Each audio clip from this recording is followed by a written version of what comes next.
Hi, my name is Georgina Ryan Casling, and I am the Content Manager for Witekio. Welcome to today's Witekio webinar, which is in partnership with QT.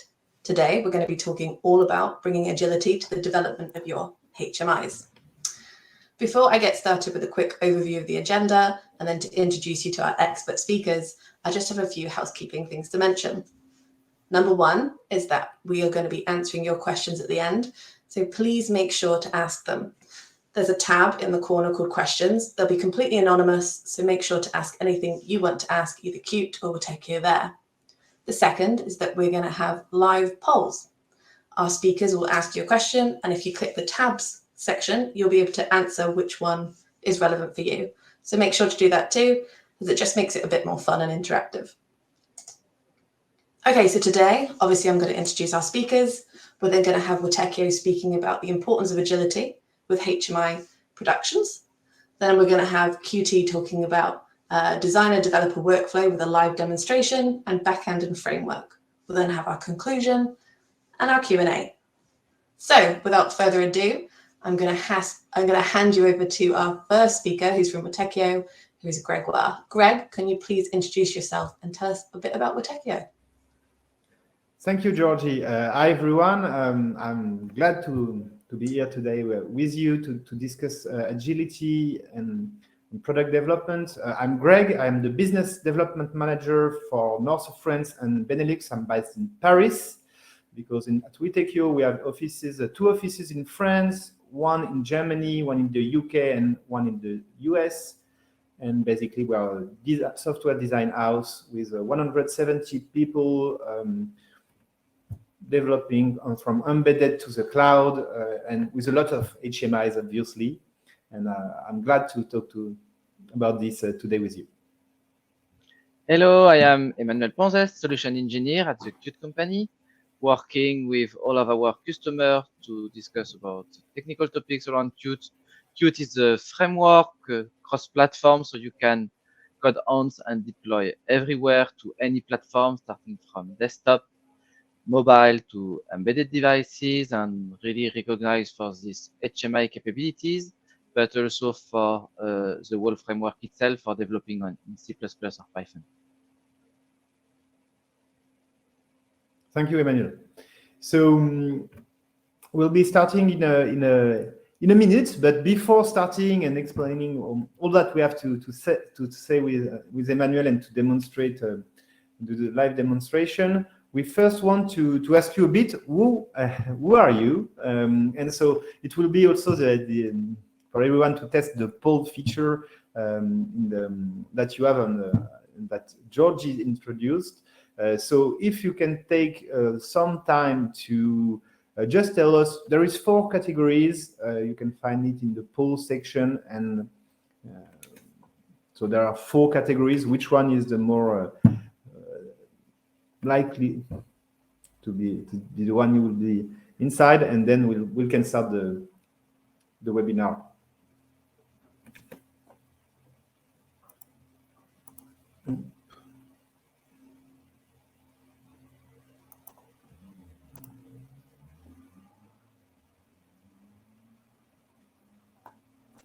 And so I guess everyone, if you have also question, as Georgie said, we'll take them at the end of the webinar, and we'll have a live discussion and try to answer all your questions.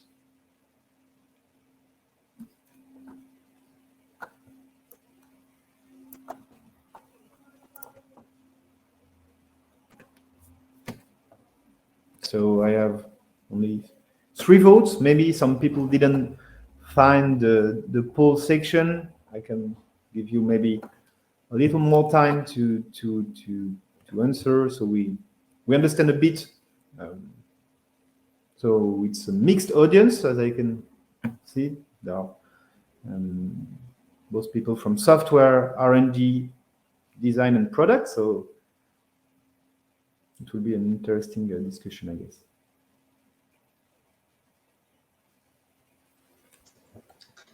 Okay. Thank you, everyone. We will answer the poll. There will be more polls, and as Georgie said, and I'm saying it again, please ask your questions on the tab at the bottom right of the screen, and we'll take them at the end. So I'll start on agility, and then I hand over to Emmanuel to discuss more precisely about Qt. First thing first, definitions or high-level introduction. What is Agile? There is a lot that have been said, and there is a lot discussion about this. To make it very simple, our view of Agile is really about iteration and constant prioritization.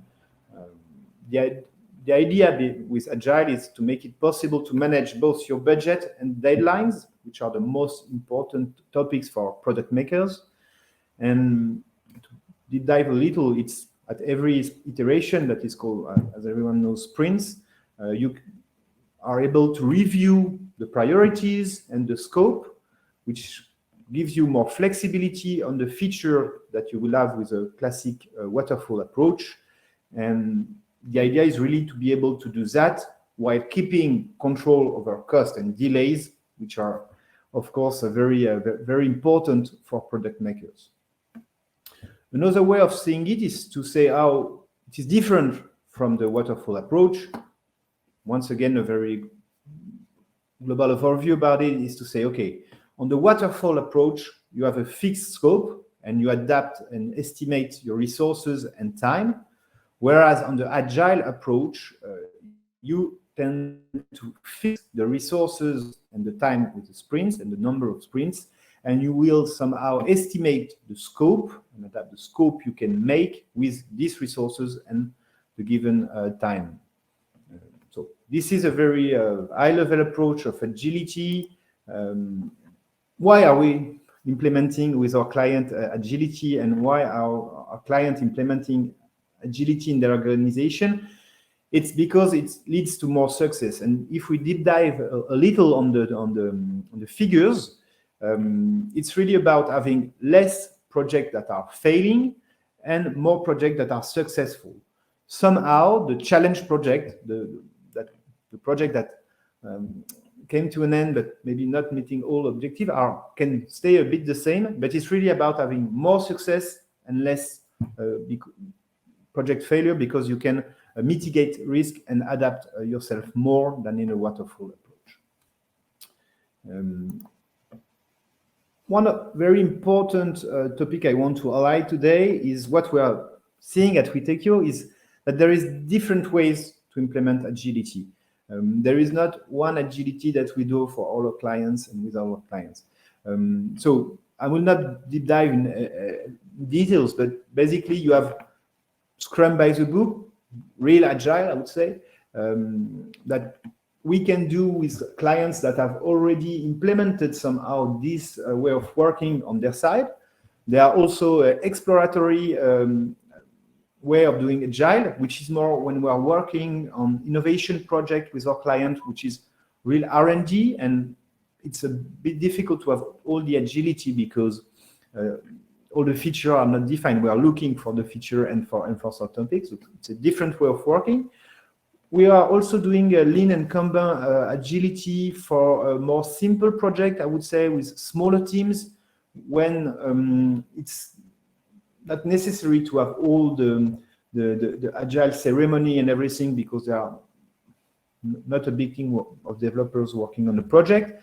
And the last one is really about what we call program, and we named it Maestro at Witekio, which is about discipline. Agile is to find a way to reconcile, I would say, all the constraints that you have as product makers, deadlines, design gates that you have to go through to validate some items and everything, which make it a bit difficult to do agility. And so we're working a bit different in this case to make sure that we can meet the various deadlines and all the constraints, for example, budget and all the time to market with manufacturing and all topics like that. So these are some of the way and how we tweak Agile given the context. And it's very important to tweak Agile given the context. There is, in all product development, there is always the same global vision. I will not go into details on that, but when you kick off the project, you have to define the backlog. both on UX, UI topics and more on, I would say, features topics. Then you go through an architecture phase and then development phase. Validation with the client is important, and then maintenance and run. What is different for a V-cycle or waterfall approach compared to Agile is the ability that you have with Agile not to be linear in this approach. It means that, for example, it's easier with Agile to change UX, to change to change features, to even adapt architecture.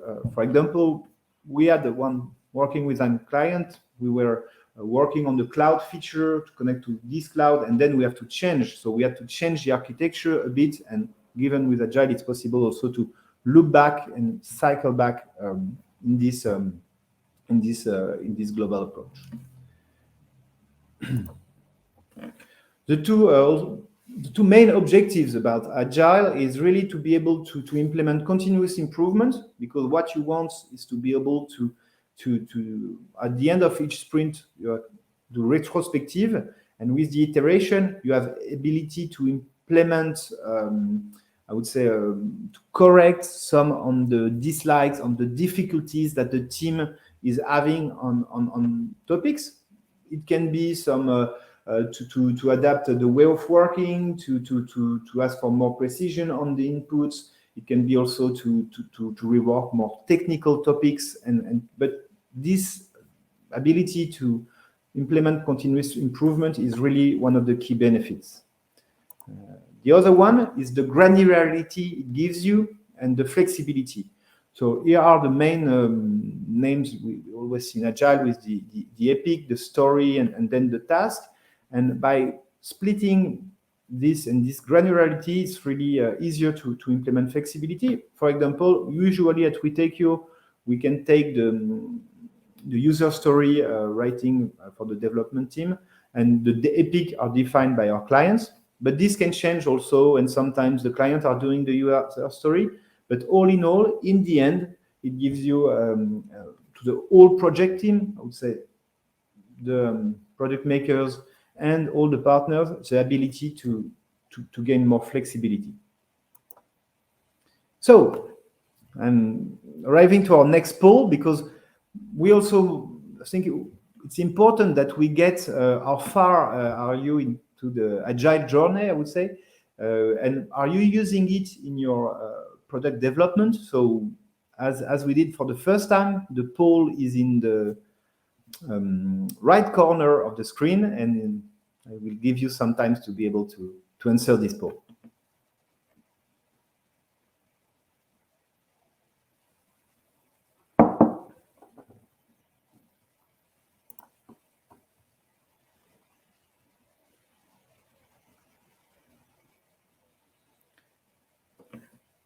So I don't know if you are seeing the question, but the answer, sorry, but I will comment it live. So we have, I would say, half of the respondents that are saying that they are new to Agile, which is something that we see a lot at Witekio, because product makers, it's not as easy as it can be on pure software project, and some are, and the rest is mixed between the one using Agile only for web and mobile, or for time to time.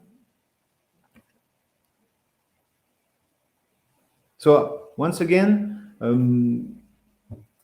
half of the respondents are new to Agile. So I guess I'll continue explaining about Agile, and we can have maybe some question at the end on the topics if you want. So basically, before going into details and giving you hints and precise idea, I want just to step back a little and explain why and what are we facing. And what are we seeing at Witekio is that we are now switching from the electronical world to the digital world. And for example, it's the second and to the third step that I'm showing here on coffee makers. We'll talk a lot about coffee maker here. Even Emmanuel Demo will be about it, and we are working, for example, on some project at Witekio on this. And what we are seeing is the increased complexity that you have, because you are switching from the CU world, microcontroller world, to a MPU microprocessor world, which gives you the ability to enable tactile, to connected devices. But with this, there is a lot of complexity, and the idea is how to handle this in terms of software development. And you might know the answer. The answer is agility, but the question behind this is how do you do agility for the HMIs of these products? Because most of the time we are working on HMIs where you have more complexity and you have to meet the same deadlines and the same manufacturing steps. So we'll go through briefly to what are our main advices. First is really to understand and to make all your company understand that HMI is not only about the UI, because okay, it's the tip of the iceberg, but it's what the marketing see, what the user sees, but behind there are also all the other very important features on back end, all the languages, all the connectivity with Wi-Fi and Bluetooth most of the time, and also to cycle back data to the cloud platform. And there are also all the security and maintenance topics that are very important. What we often see at Witekio is that even if it's changing, the UI is often well defined. Our clients know what they want. But on the hidden part of the iceberg, sometimes it's not really defined. It's being defined while we are developing, and it's not ready. So it's very important that we are using agility for that, but that we understand that it will bring some complexity on this topic. The other advice I want to give you on that is really to set up the right team, to have the right team to perform agility and use the right technologies and tools. So usually at Witekio, we can do the design part, but most often it's done by our clients, and we have developers for the front end, developers for the back end, and architects that are doing all the operating system and the BSP. And one of the must-have for agility is to be able to bring them together as one team, so to be able to do the agility. And really, how we are doing this often is to use Linux and Yocto on the OS and BSP part. But tools like QT or technologies like QT are really enabling to bring together under one roof the backend dev that will code in C++ and the front-end dev that you will use QML. They will be able to work together, and then it's like a must-have for agility. Now I will give the speech, the mic to Emmanuel, so he can deep dive on more how agility can be done between designer, developers, and then do a live demo. Yeah, let's have a look on the top of the iceberg on how it works normally between the designer and the developer. In the common world, what we see is that the designer is doing all the screens, so creating all the UI specifications, create also all the animations, create the screen transitions and what we have on each screen and what needs to be done. And then it provides some specifications directly to the developer, and the developer try to reproduce what has specified the designer directly and recreate it from scratch, assemble all the assets to recreate the screens. And at this moment, it goes to the, I will say, deployment, so we can see it on the real hardware and being able to test it. The issue with this is that at the end, due to some maybe device limitations and also misunderstanding of the specifications, the designer has not exactly what he was expecting. So there is a lot of change request, and it goes back and forth between the designer and the developer, spending a lot of time doing the UI and the design. And this is due to one fact, actually, that its designers are using their own tool to do the design, like Photoshop, Sketch, Figma, Adobe XD for 2D, and there is the developers that are using their own tool. So here I put Qt Creator, but there is Eclipse, Visual Studio. So here are all the IDE, and behind this there is the code languages used, like for example Java or C++ or Python. Qt is working with C++ or Python. And the problem that we have is that there is today no real tools that is capable of saying, okay, I have done a design and let's generate the code to be able to get the code directly deployed, directly generated for the developer to be reused directly, at least reuse some component or reuse all the screens directly by the developer and do the connection. And where, if you know Qt or if you don't know Qt, Qt is well known for the UI part, and we take care of this. And by take care of this, we added a new tool, which is Design Studio. So it's the tool in the middle, where we have behind this languages that it's QML. So it's descriptive languages of the UI that it's understandable by the designer and the developer, but the aim is not for the designer to code directly in QML. It's more to say, okay, we have our tool, our main tool, I will create all of our graphical assets. So I will create all my design in Photoshop, Sketch, Figma, or Adobe XD, the one that we are using. We use a kind of a bridge there where we are able to export it to Design Studio. And when I will import it in Design Studio, it will generate QML. And with this Design Studio tool, you are in the what you see is what you get editor. So you are able directly to create the animations, screen interactions, and all of this, and it will generate behind all the QML. Okay, so that's the advantages of Qt there, and the designer will be able to deploy directly on the device. So seeing if, for example, the animation he has created can render properly on the device, and giving it to the developer. So giving the QML directly. So the developer has at least the QML as, I will say, specification, but everyone is on the same page because they speak the same language, or in the better cases, directly reuse what the designer has done and implement directly the logic behind doing some optimizations and creating the final product.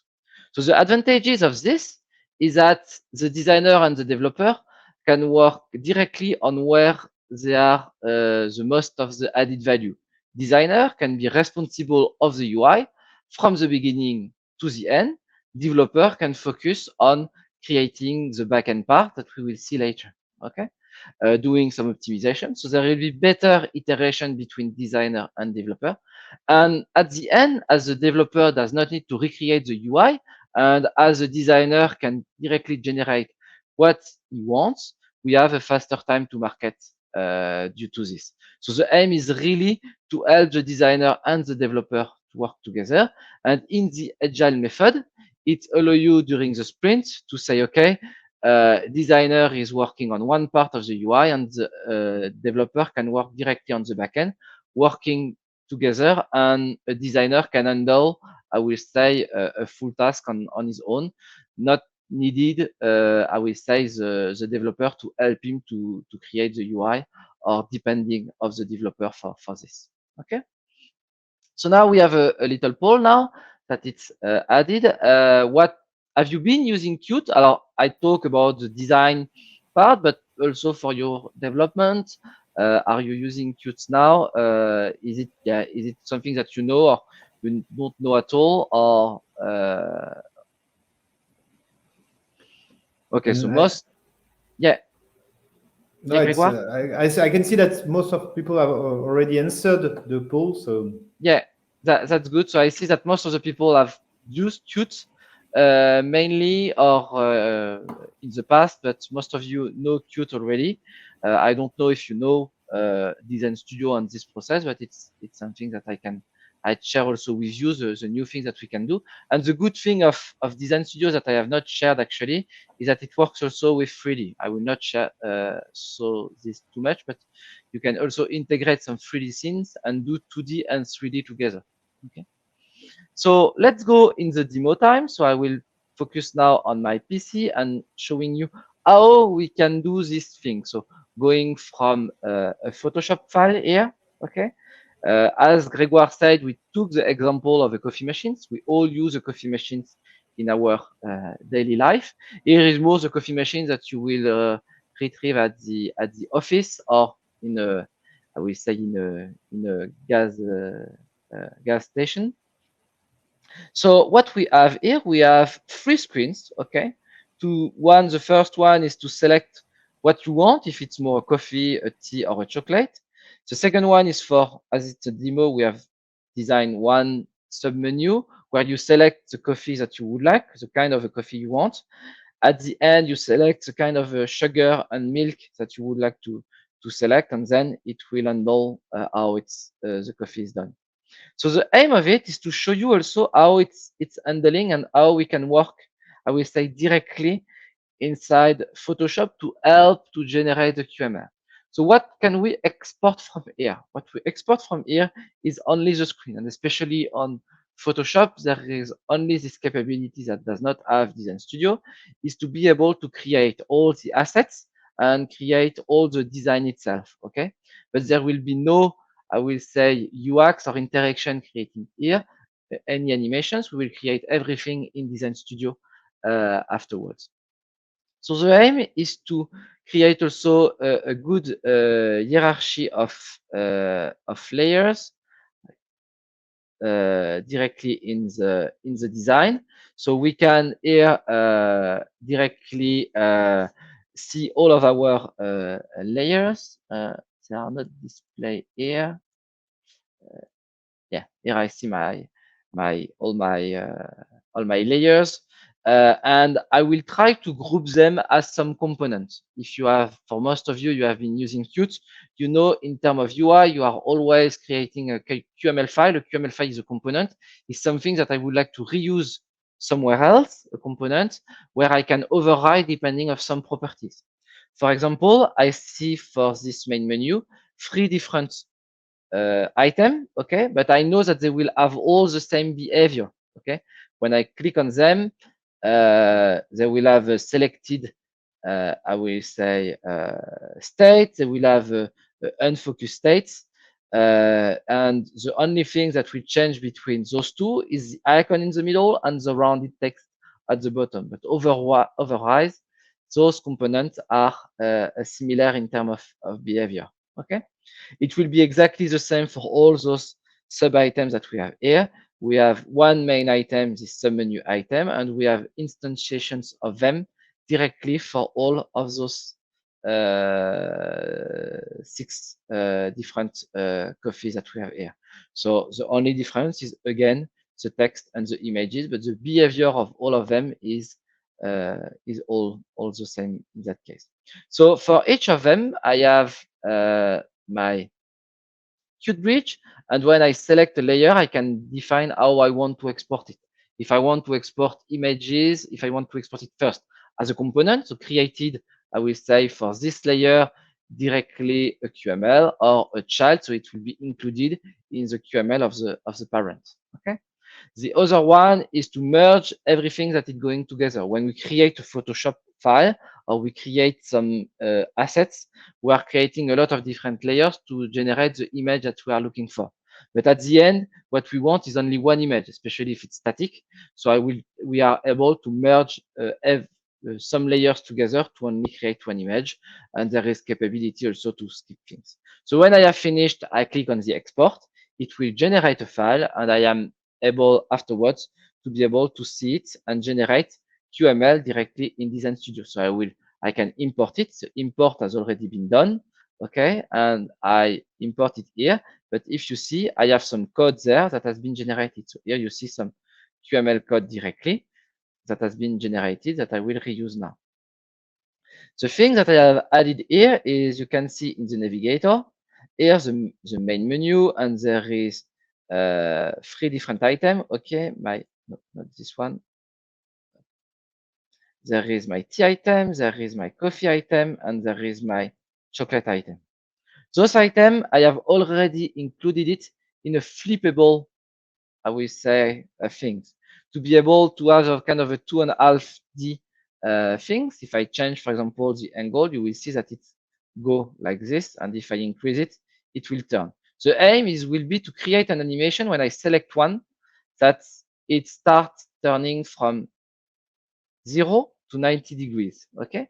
So to do this, I have created a timeline there that will aim for once again where there is 1000 frame, and when it's finished it goes to the finished state. So I have two states, one starting state, okay, and when I click on a button it will start the animation and finish on the finished state. That will allow me next to go to the next screens. Okay, so that's how it looked like. So now I go to the base state, I go to the timeline, and you see I have this yellow marker. This yellow marker allows me to say, okay, I would like to create some checkpoints, some moments where I decided how the animation should be, and I can synchronize a lot of different properties that I have on the right hand side of my screen. Okay, you can see here that I have all this kind of properties that I can change, and it will be, I will say, it will be interpolate between the 2 points that I have created. So the aim here is to do the flippable thing. So for the T, I will say, okay, I have a flip angle at the start at 0. So I will say I will insert a keyframe at this moment. The same for the coffee item. So I will insert the keyframe, and the same for the chocolate one. And at 1000, what I would like to do is to do a 90 degrees angle. So I will do it for the chocolate. I will insert keyframe now. And for the coffee, I will put 90 degrees again, insert a keyframe. And for the tea, I will do the same, 90 degrees, and insert a keyframe. Okay. And now, if I start my application, you can see that when I will, for example, select the coffee, it will turn and create the animations. I have created there a more complex animation with the timeline. For the second screen, you see there is this pop-up things, there is some easing curve behind, and all of those things. Now I can select my coffee, so I can show you everything that we can create in Design Studio directly. So all those things has been done by the designer and can be done by the designer directly in Design Studio. There we have creating also some custom sliders. So Qt provide all those kind of controls that you can reuse and that you can customize directly from what we have exported to be able to recreate those kind of behavior. Okay. And then at the end, as I said, we are able to add some 3D directly in it. So if you can see, our cup is in 3D here with a full fill directly of the coffee. And here my coffee is fulfilled. So the next step will be to focus on the backend and see how we can connect those things. But I will let Grégoire talk a bit about it just before. We can't hear you, Grégoire. You are sorry. I'm mute. I should have the. So yeah, thank you, Emmanuel, for this demo, which was in Design Studio, to see how we can work on the view part. I would say that is here. First is to say, okay, I am the boring guy there, trying to remind everyone that UI is not only about the UI; it's a lot about the backend also. And we have seen the QML part. How the designer and the developer can work together to work on this view. But Qt is a great tool, a great technology, because it enables both to separate the model and the view, as it should be done in the model view pattern, but also to work together on this backend and on all the C++. That is very, very important to work with the data, whether it's how it's working, whether it's sending commands to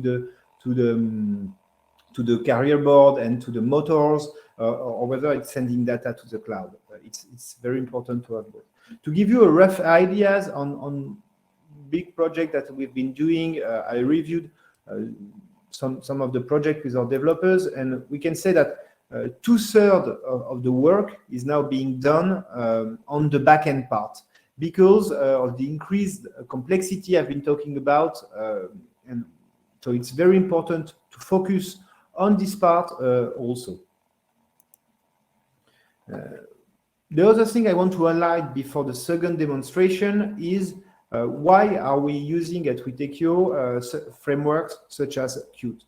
it's really to bring together, first, enabling agility, because it enables to bring everyone on the same roof and the same tools to work together, accelerating time to market, because we have increased time and complexity, but our clients, the product makers, they still want to have a short time to markets, and also facilitating industrialization, because all what we are doing is also to bring the industrialized product in the real world and on the market. So it must be a robust software. So first, why are we using framework? It's because they are opinionated. They have consistent APIs. The documentation is complete, and we and our developers can implement best practices. It's proven solution, and it's very important for us. Second is that it's all the toolbox. You have seen Design Studio. You will see Qt Creator later. It's all this tool chain that enables collaboration, and that is key in the success of projects. And it's also, when you have tools like that, it's easier to apply best practices. And the third one is also maybe not the most important one, but a very important one, is to drive structure and consistency in the development we are doing. And it's easier then for us and for our clients to do maintenance, which is very important, because you have based all your development on frameworks. To use an image, this is what you have if you are using a collection of libraries, and when you are doing a framework that brings together nicely all these libraries, you have something much easier to start with on your developments. So that's it for me for the moment. I will give back to the new demo time on the backend development to Emmanuel to explain a bit now on how it can be done in Qt Creator. Yeah. So the aim is to show you how we can now interact with the coffee machine and see, okay, we have all those coffee available, but maybe there is no more milk, or no more chocolate inside, or no more sugar, or anything like this. So we would like to check the availability of the coffee. So what we have added, I have added another application that will control, typically, I will say, the beverage availability. Okay, if I can't click to the latte anymore, if I re-put it, for example, I will be definitely able to click on it there. Okay, so the aim is to show you how we can directly interact and how we can interact with it, done with the C++. Okay, so there is two applications there. There is a coffee backend and a Qt coffee machine. So those two applications are talking through Qt remote objects. That it's a way to easily implement a way to have communications of sharing C++ objects between them. So we have, as you can see, two backend.h, okay, that are quite similar, where there is some sharing of some availability of each of my coffees there. Okay, and you will retrieve a replica of it, of my backend, directly on my applications. If I go on my main.qml here, you can see that I have my screen01 that I have implemented, that comes directly from Design Studio, this one. And we have added like this availability of the coffee. Inside Design Studio, for each submenu item, you can see that I have there a disabled capability, so where the coffee is not enabled, and there is different states actually, okay? And the disabled state is happening when this boolean is true. Otherwise, it goes in unfocused or focused, depending on where we are. Okay, so that's the aim of it, is to be able to select the right state depending on it. And when I am on the disabled state, you can see that the normally the mousse area is not enabled, so that disables the click, for example, there. Okay, that's, for example, on focused and on, especially on unfocused, this mousse area is enabled, so I am able to click on it. So if I go to this as a developer now, I am in this Espresso availability, so it's connected directly to my screen01. So let's go to our screen01 that implements all of our screens there. So we have all of our free screens, the main menu, submenu, and setting menu. And as you can see, there is some aliases to all of this espresso of those coffee going from the submenu and all those, I will say, properties of the submenu. So I will go down to the submenu, so the menu itself where there is all those coffee, and there you can retrieve that I have also an alias to all the coffee. Okay, and for all the coffee, I have it's a submenu item for each of it, where we typically override the text and the illustrations. Okay, so here we have added this disabled capability, and by providing an alias, I have the capability of modifying it on the top. So if I go back to my main.qml,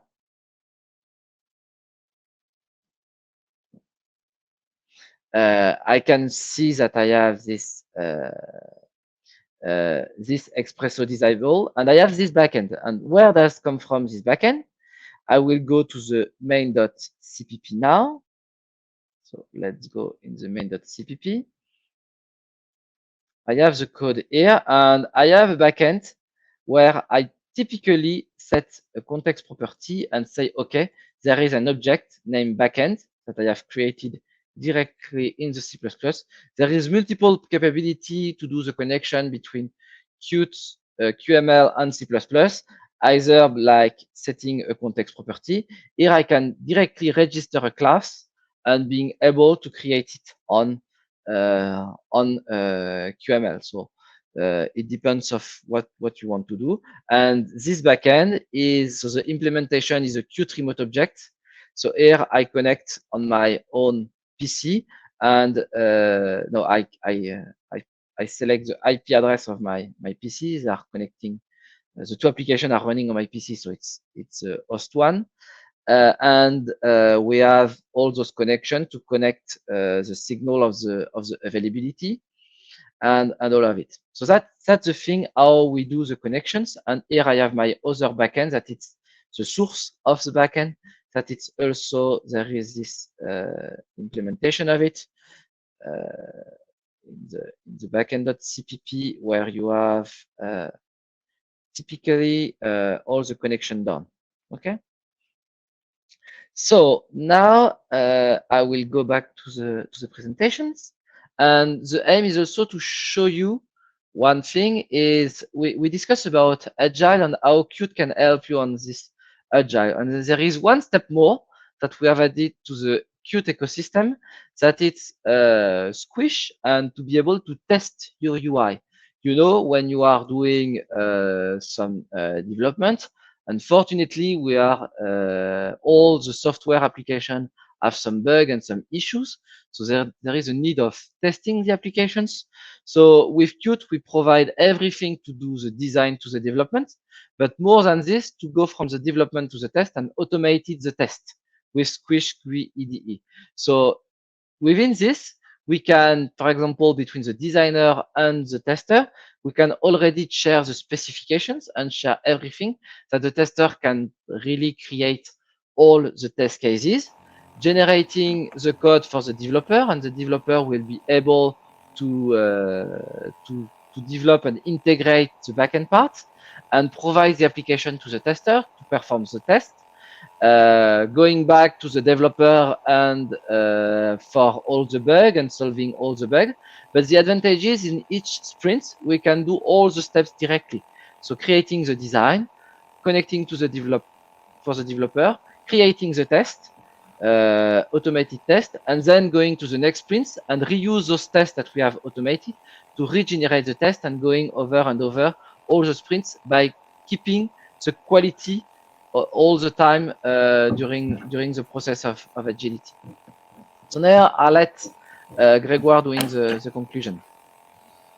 Thank you, Emmanuel. So before jumping on more detailed conclusion, I want to go back to the idea that we wanted to introduce you with Emmanuel, is to say, okay, we are entering a new world in terms of HMIs, which brings a lot of possibilities with tactile, with connected over Wi-Fi and everything. But basics remain the same. You have to work on with the backend. You have to respect the time to market. You have to make all the work together with the clients. And with this increased complexity, agility is a must in terms of software for us. As I would say, when we are doing co-development with our clients. Now, for example, when we are doing the bottom of the waterfall, sometimes when the overall product is doing like a V-cycle approach, we are doing Agile in the bottom of the V-cycle to make sure that we can handle changes and we can handle everything. So it's really about increased complexity, and the answer is about agility and how it is done. And also the other point where I wanted to be clear is to say, okay, you have to choose and set up the right way of doing agility given the context that you have and given the way of working of the other teams that are around. In our case, it's our clients, but it's also sometimes the partners of our clients, and to find the right way of working. The second main idea is really so that everyone understands that doing HMIs, complex and evolved HMIs on products, whether it is a coffee machine, an industrial printer, or on vehicles, it's very important to understand all the back-end parts and to make sure that you can be flexible on the UI part, but that then it's also works well on the back-end part, and not to forget this part where there is a lot of complexity also, and tools and technologies like Qt are really what enables us to manage this complexity at Witekio. This is the main idea, is to say, okay, given all the things that are moving, especially now that we are in a lack of visibility on the hardware side and even on the marketing side, we need to build our work upon something that is already glued together like a Qt framework. And now I think that there is no real question, but maybe you can ask them now if you have questions for Emmanuel or I. Please feel free to ask them in here or via email. Also, you have our contacts information there. Amazing. Thank you so much, guys. I do have a couple of questions that have been asked previously on the different platforms. So they are both for Emmanuel. So the first one is, does Qt Design Studio also work on Ubuntu? You're on mute. Yeah, normal issue. So Qt is totally agnostic of the platform. So you can directly run it on Mac, Linux, or Windows PC, as ever, on which platform you want. And you can also deploy it on a lot of different platforms like Raspberry Pi, your applications, or IMX6, IMX8. All of those kind of platforms can be easily deployed. And we have also the capability of deploy on Android devices also, directly from Design Studio. Amazing, perfect. I think that kind of covers the second one as well, because people are asking if it's possible for developers to import assets into Design Studio. Sorry, what? Is it possible for developers to import assets into the Design Studio? Yeah. For design, for example, for a team that has no designer directly and they get all the design, you can create all the UI directly in Design Studio if you want, and using the advantages of this Design Studio tools for the animations that are much easier and all of those things. So yeah, we can do this. Perfect. And Gregoire, considering quite a few people were saying that they were brand new to Agile, is there a place that you would kind of recommend people start from? Is there somewhere that they can, if you're just starting Agile methodology, where's the best place to start? And yes, to answer this question, I would say that you should work with Witekio on that, and some are no, but it's true. We are helping companies implementing Agile on new projects. Then it's really about co-development, because we have to adapt to what is the situation on the client's end. What is do they have a real product owner on their side, or is it more product manager that are doing both product management and product ownership and everything? So it's really there is no one size fits all about agility.